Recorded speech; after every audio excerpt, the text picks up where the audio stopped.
Marii biyyaalessaarraa kaafaa'uun hafeeraa? Keessan jiru. Maali sababni ijoo isin kaaftan? Waan lamadha. Tokko waan akkasii kana qaama bilisa ta'e malee qaama mootummaan waliin paartiin biyya bulchu ofiisaatiin uummate ta'uun irra hin jiru. Gareen hunduu irratti waliigaluutu irra jira qaama kana gubbaatti. Lammaffaa immoo eenyu dabalataa kana hunda dabalachuutu irra jira. Warra hidhatee bosona jiru dabalatee warra kaabaa lolu dabalatee jechuudha. Qabsoodhannoo keessa jiran? Amma isaan dabalamuu baannaan nagaa fiduu hin dandeessu. Waan akkasiiti jechuudha. Kabiraa kan hin dhaga'e mariin biyyaalessaa kun diriidiriidha jettan. Maa jechuudha diriidiriin kun? Mootummaa fi gareen mormituu ta'anii rakkoo biyya kanaa hiikuudhaa fi 1, 2, 3 jedhanii irratti diriidirii deemsuutu irra jira. Marii duwwaa otoo hin taane kanan sii kennaa, kanan kennu, kanan fudhadhaa, sanam inni jedhamu kuni gara kanatti odeeme malee inni walgahii gubbaatti wayii maal gubbaatti odeessaa ooltee galtee ciibtu hin ta'u. Kanaaf amma dhimmi kun aangoodha jedhanii kan kaasan jiru akkas jechuudha? Aangoos waan hin daballeef hin jiru. Filannaan darbee bare filannaa bilisaan deemame hin turre filannaa irra deemuudha dabalachuu hin danda'a jechuudha. Inni hunduu amma nuti kanan dhiyeeffanna.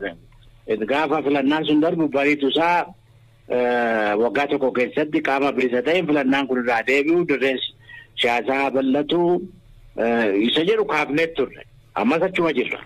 Dubbiin lolli biyya kanaa tokko aangoodhumadha. Sigalee aangoon kunis sirraa'uutu irra jira. Akkuma biyyi guddate biyyi tarkaanfate ofiin bulchuudhaas bakka bu'oota ofii filachuu danda'utti Itoophiyaan waan kana keessa hin seenneef hin jiru. Nuti amma kan gaafachaa jiru mootummaa waloo dhaabbatu jechaa turre. Sigalee mootummaa waloo waggaa 5 fuuldura hin taane amma. Kaafaa'uun ejjennoo kana qabee jechuudha ammayyuu. Maal kaafa'u ila barnuuti maal seete rakkoo ho'iitte malee amma namni tokko warri mootummaatti dacha'anii galuun keessa jiru abaluu keessa galuun hin jiru jedhanii tuntiniitu erga mootummaatti galan isaan baraan ajandaa mootummaa malee kan biraan qaban. Diriidirii jechuun marii biyyaa jechuun naashinaal daayaloogii jedhamu kun immoo garee waldidaa ture warra fagoo ture warra akkasii kana walitti fidee biyyi kun attamitti nagaa argatti attamitti sirna demokiraasii ijaarratti attamitti biyya kana gara guddinaatti deebisuu dandeessa jedhu gubbaatti dubbatamuu barbaachisa galee. Tole amma humnoonni siyaasa Itoophiyaa keessa jiran yoo aangoo qoddatanii jedhan rakkoon biyyattii kanaan furama jechuudha. Nagaas waliigalteen eeguu danda'utu irra jira. Warri sana waliigaltee godhanii nagaa fiduudhaan isaa ta'u sirna demokiraasii ijaaruun isaa ta'u guddina biyya kanaafis isaa ta'u qooda fiduu danda'utu irra jira. Addunyaan kun rakkoo babal'aa qabutu akkasumatti hiikkate duwwaa miti. Amma heerri biyyattii aangoon filannoo malee argamuu yookiin immoo dhufuu jedha. Maali yaadi keessan kanarratti?